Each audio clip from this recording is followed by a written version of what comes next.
Here's another group that are desperate, IMF.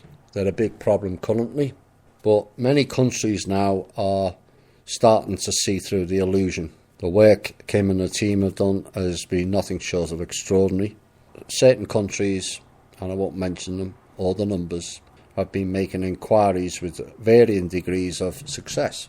As said before, you would be astonished at how little governments and state officials really know what's going on. You'll also be astonished at how many at the Pentagon and Langley really know what's going on either.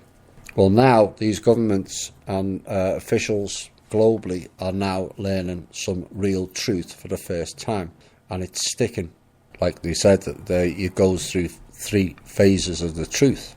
It's barely believable the first time you hear it, but all the dots are now being connected thanks to Kim and the team. Now, the backlash to all this in those different countries is the IMF have been marching in, demanding payments from each country that this particular country or this particular country allegedly owes the IMF. Except now they know each country is owed massive dividends from the trust and not debt instruments from the cabal, like the IMF. So first the IMF started going around threatening all the countries. Now they've stopped that, and they are reduced to asking countries to lend them money. The IMF, like the UN. The IMF, neither of them have a pot to piss in. Zero. They're asking countries to lend them money. All at the behest of the Rothschilds again, no doubt. They've always got their ugly faces and vessels in it somewhere.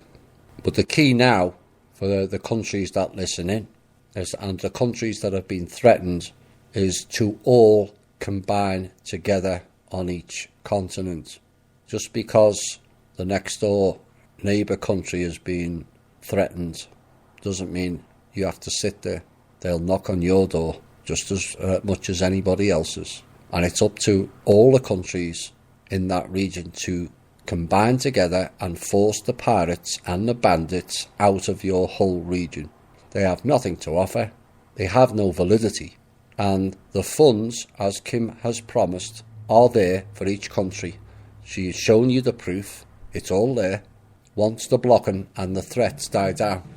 And we're asking each country to hold your nerve, in spite of the threats to your country, to the leaders, and the leaders' children in some cases. It's a dying entity.